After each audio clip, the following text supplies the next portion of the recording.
Hello everyone, and welcome on the new Coach Academy Lab Guide. I'm Corentin Guinez for SimmerC, and today we are on the Red Bull Ring with the Ford Mustang GT4 for the week 8 of the Sports Car Challenge by Falcon Tire. So yeah, as usual, we're gonna go with the hot lap, and then we will go deeper into the details with the guide. So yep, let's get started. Alright, so here we go for the hot lap around the Red Bull Ring with the Mustang. So we're close to start finish line, and now we are heading into turn 1. Gonna brake just before the 100, so as you can see on the brakes, down to second, taking the curb on the inside, and then you have to be patient on the way out to not push the throttle too much early on, because you can risk of going wide with the understeer.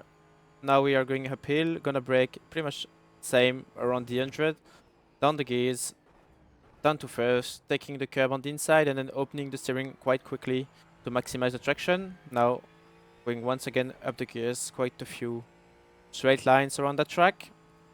For the next braking zone, you put the car to the left and we're gonna brake at the 125, so yeah, pretty much between the 100 and the 150. Down the gears, down to first, using the curb on the inside, opening the steering on the way out, using a bit of curbing on the exit, but not massively I would say. Now you stay to the right and then we'll go down this left-hander, so braking before the 50.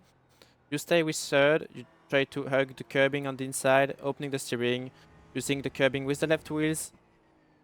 On the exit road, we're lifting with third, using the curb on the inside, and same, you keep the left wheels on the curbing. For this one, now we are approaching the second last corner, so we're gonna brake pretty much between the 50 and the 100.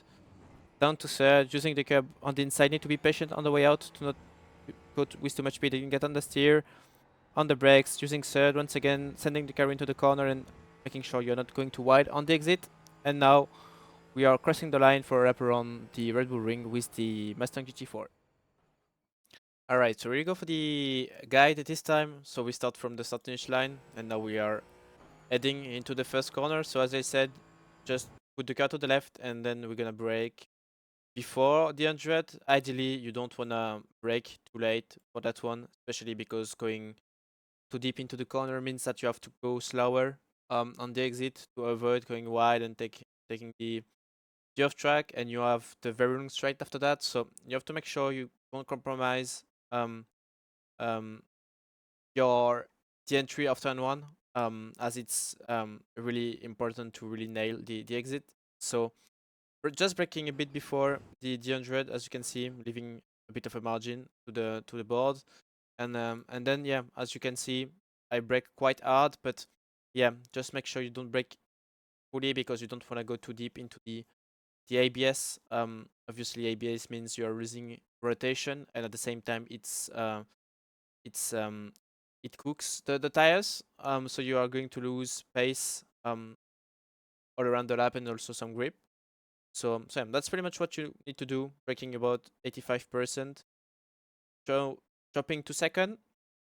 And yeah, as you will see, I'm going down the gears, down to fourth, down to third, and once I'm by the 50 board, I will start to turn to the right, down to second, and as you can see, I will take the curb on the inside.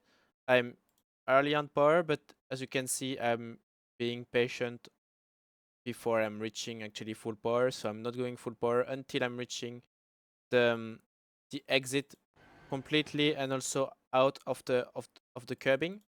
So yeah, we're looking at this from the chase camera, which is maybe not the best, but yeah, as you can see, taking quite a bit of sausage curb on the inside, even if it's not really a sausage, but yeah, taking quite a lot of curbing. But yeah, at the same time, trying to not take too much because, as you can imagine, it makes the car jump a little bit, especially with the Porsche. I found out that it was quite horrendous to drive on it. So yeah, you have to be careful about that. And then once you are out of the curbing, you can push fully on power. Just make sure you're not going too wide. So if you leave this sausage curb in the middle of the car, you are all okay with the track limit. And then obviously just try to make sure you are not like driving across the sausage curb um, to maximize the traction. Now we have this straight, so going up to fourth gear, we're gonna go up to fifth as well. Up to fifth gear. Now we are getting ready for the braking zone, so it's pretty much like T1. You just brake before the 100. The only thing is that this time you pretty much are between the 100 and the 150. So deep on the brake, as you will see, it's pretty much like the turn one. Obviously, this braking is longer, but the brake pressure, the peak remains quite the same. So we are about 86%, and then just releasing the brakes to get the rotation. Going down to first for this one. So yeah, as you can see, braking as straight as I can during the braking, so then I can optimize the braking. And then near the end of the curbing, just right here, I'm gonna start to turn in, release the brake as well with first gear, cutting the inside, not too much because you can get an off track if you cut too much.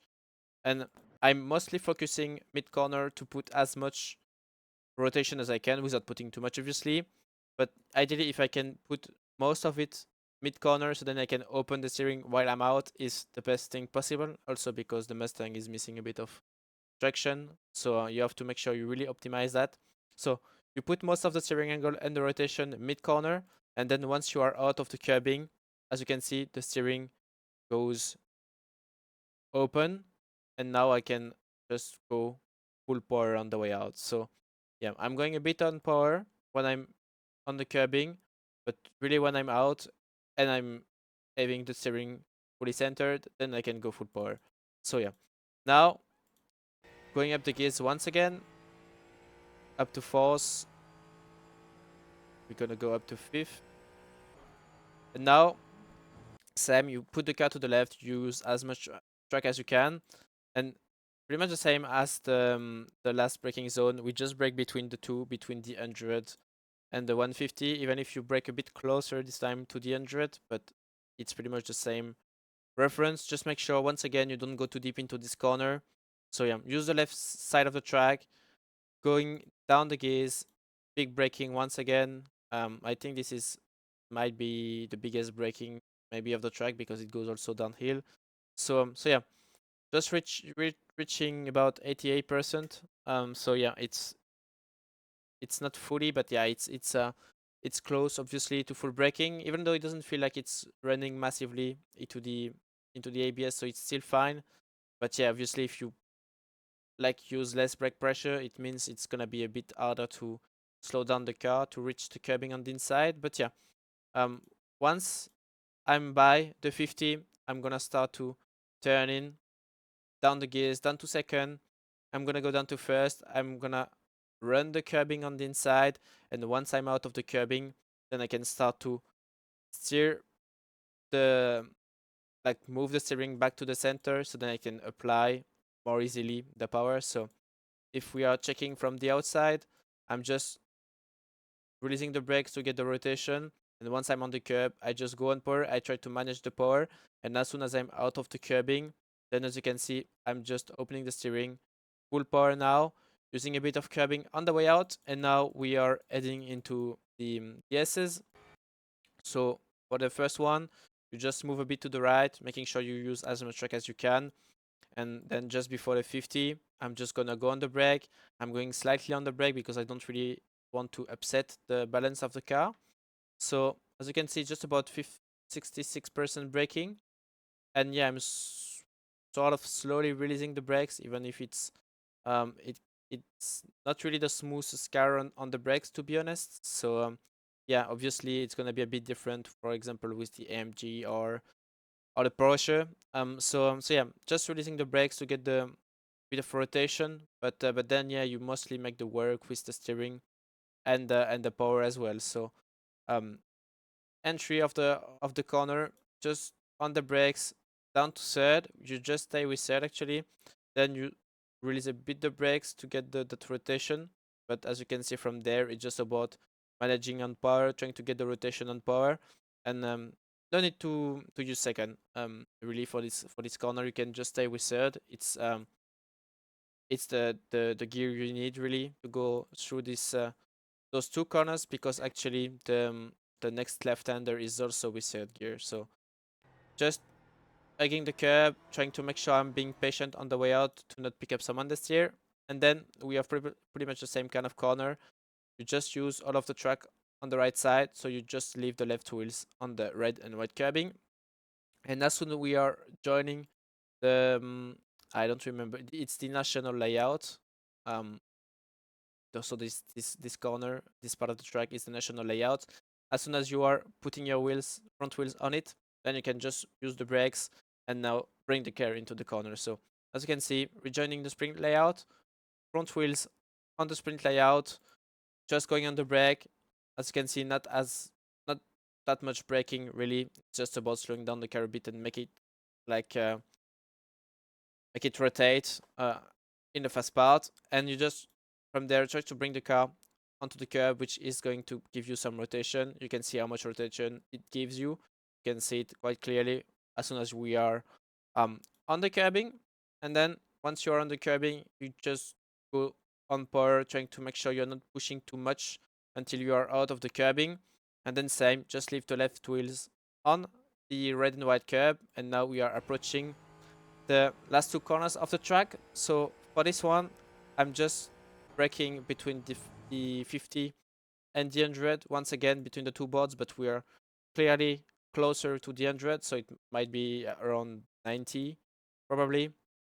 So yeah, don't want to bring too much speed into this one because it's really easy to pick up some understeer. So just around the 90, I'm just gonna go on the brake. I'm gonna go down to fourth gear, down to third, using the curbing. I'm bringing the car into the corner on the brakes, so you can see how much braking I keep. So on the brakes, still on the brakes, still on the brakes. And once I'm on the curbing, then I will slowly go on power, but I need to be careful because it's really easy to pick up some understeer. And as you can see, I'm reaching the peak up around 75, but then I just release the brakes, trying to put the car into the corner. And as soon as I'm on the apex, then I can just go back on power with third gear. And as you can see, I'm being patient. I'm not trying to rush too much full power on the way out. Otherwise, I will get understeer. Then you just put the car to the left on the limit with the runoff with the red and white part. So basically, I think you can just put the left wheels on the red part, but more than that, you are going to get enough track. For the braking, for the last corner, I'm braking before the end of the red part, just right there. I think you can brake a tiny bit later with other cars, like GT3s, or for example. But yeah, with GT4s, I think you need to brake earlier than that, especially because the early laps, you don't have a massive amount of grip, so this means you need to make some effort on the way in and on the braking. So yeah, just going on the brakes before the end of the red part of the runoff. So on the brakes, and then you just send the car into the corner, trying to make sure you don't send it too deep on the inside, obviously, because you don't want to get an off track. So yeah, as you can see, just like that, clipping a bit of the yellow curbing, but that's about it. And on the exit, just make sure with third gear, just make sure you are not pushing too much early on, because it's really easy. With the compression, you are always pretty much you will always have the traction, but the thing is that it's so easy to get the traction that it's so easy to push too much and go wide, and then going wide and clip the off track on the way out. So you have to be patient. You have to make sure you're not pushing too early and too much, and then yeah, leave the left wheels on the green part if it's green. So yeah, that's what you need to do. As soon as you keep contact with the left wheels with the green part, you should be all okay. And then going up to fourth before the start finish line, and we are just right now crossing the line. Alright, everyone, so we're done for today. That was the week 8 lap guide of the Sports Car Challenge by Falcon Tire around the Red Bull Ring with the Ford Mustang GT4. Don't forget to like and subscribe to the Coach Dev Academy channel and join the Discord server if you have any questions about all the work we are making. And yeah, I see you next week for the week 9. So have a good week of racing and see you next time. Bye bye.